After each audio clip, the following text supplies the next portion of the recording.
ketones and aldehydes are about halfway up your priority list. Alkanes and alkenes are down low. Alcohols are right there. Ketones and aldehydes as a group are right above alcohols. Keep in mind that aldehydes are above ketones, so they do have higher priority, and we'll do a nomenclature problem at the end where we use that information. We'll start off with aldehyde nomenclature. It is actually pretty straightforward because the aldehyde carbon is considered to be carbon number 1. So it makes counting actually really easy. You pretty much don't have to think about it. That's of course assuming that the highest priority group is an aldehyde. So you'll pick the longest chain that contains the aldehyde group and you'll start numbering with the aldehyde. So here we go. Here's our longest chain with the aldehyde group. And as far as doing the numbering goes, don't think too hard. 1, 2, 3, 4, 5, 6, 7. Okay.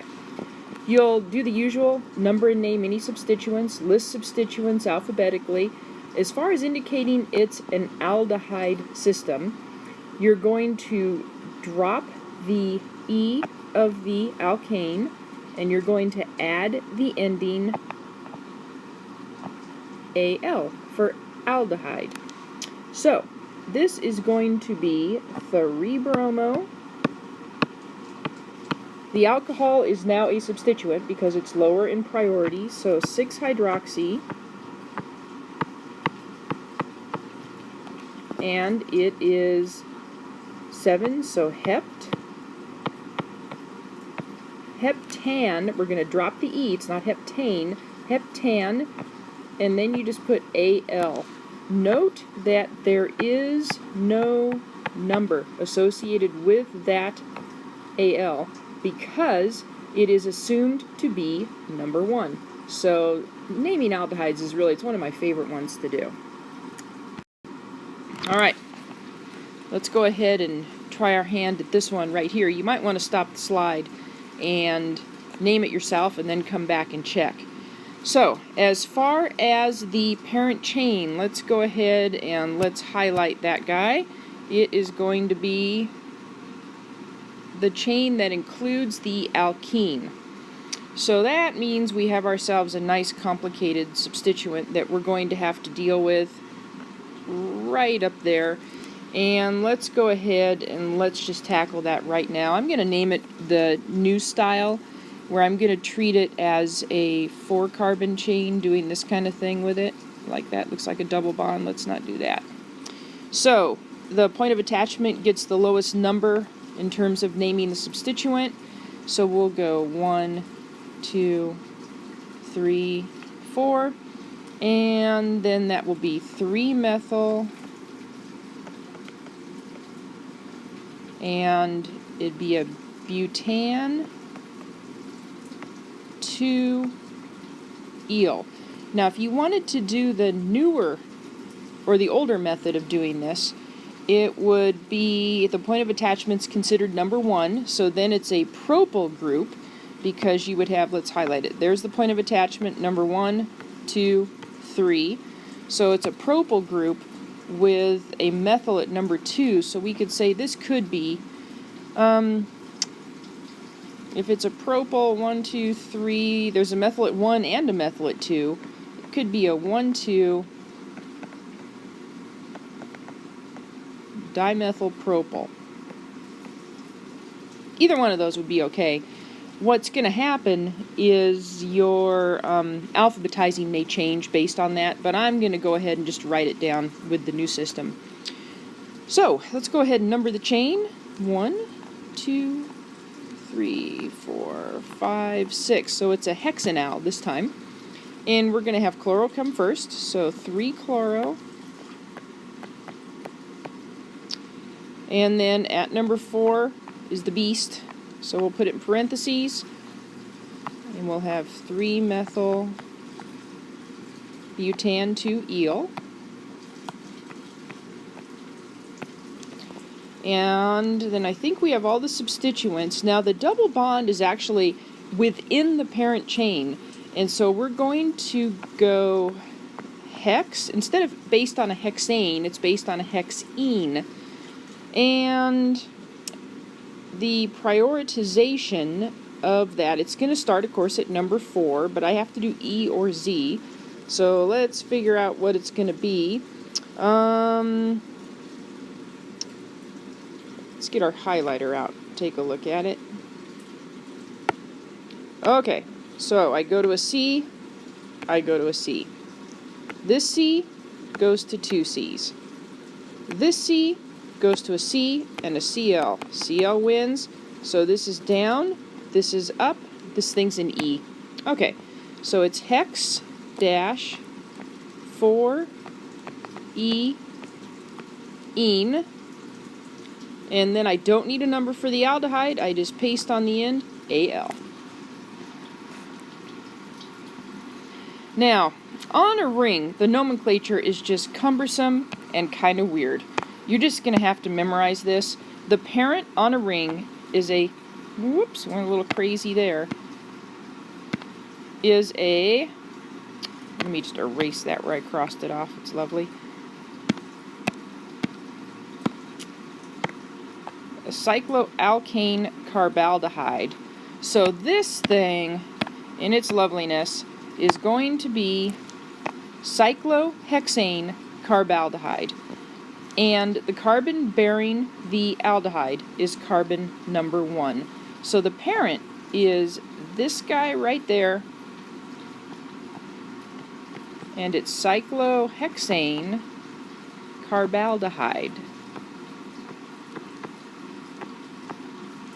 It's hugest long name. Okay, so the carbon that the aldehyde is attached to is number 1. And I need to go around one way or the other. If I go towards the amine gets number 3. If I go towards the methyl, they get number 3. So I'm going to have 3s and 5s regardless of what I do. If I go towards the methyl, though, there's a 3 and then a 3 again. So I'm going to be headed over towards the methyl because the substituents actually get smaller numbers that way. I have a 3 and then a branch at 3 again. Whereas the amine, I just have a 3 and then a 5, 5. So the amine will come first. It will be at number 5. And so we're going to have 5 amino. And then 3, 3 dimethyl. And then that nightmare of a parent, cyclohexane carbaldehyde.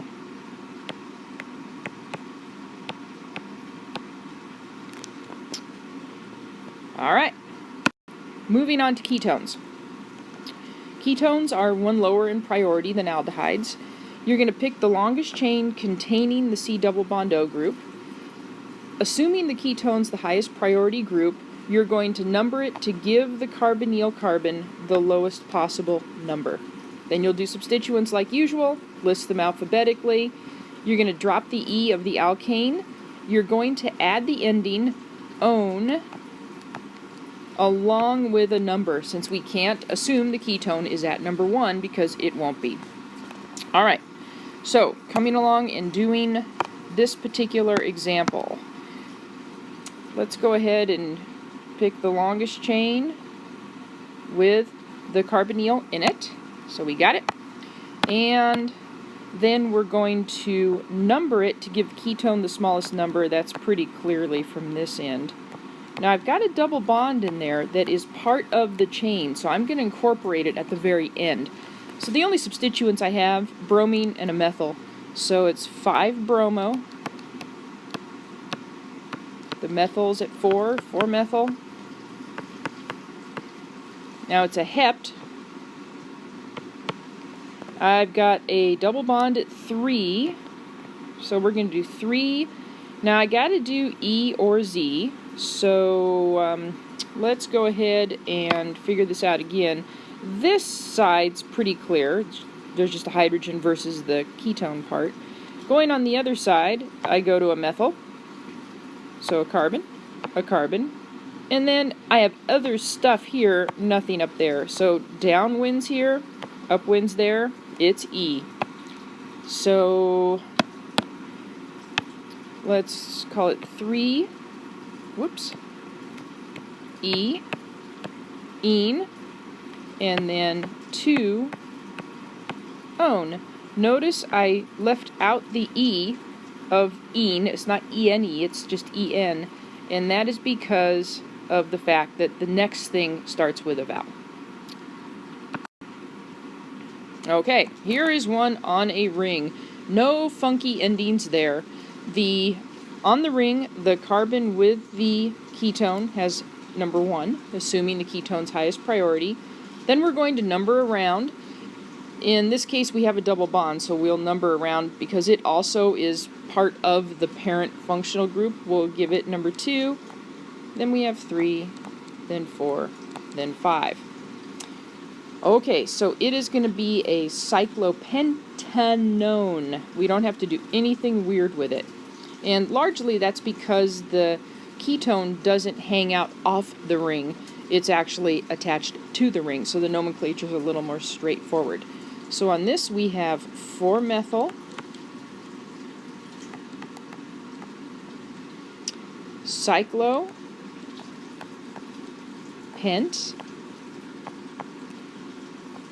2-ene, and I'm going to leave the second E off because what follows is, I could do a 1-one, and sometimes you'll see that, but think about this, because by the way we have started the numbering, we set the ketone to be number 1, so it can't be anything else but number 1 on the ring. And so it really isn't necessary to do that. You can actually, let's erase that. I wouldn't mark it wrong, it's just redundant and kind of goofy. It's cyclopent 2-ene. You can just put one, and it's understood that all the nomenclature numbers came from that being number 1. So that's the better way to do it. That's why you'll see it named in literature and things like that. As substituents now, say you have a higher priority group in the molecule, and you have to have either the aldehyde or the ketone be a substituent. As a substituent, that whole aldehyde group is called a formal group. And you would treat it as a substituent if there were anything higher up the list also on the molecule. As a substituent, that ketone is an oxo substituent. You're not actually counting the carbon. The substituent part is the double bond O part. So here's an example where you might run into that.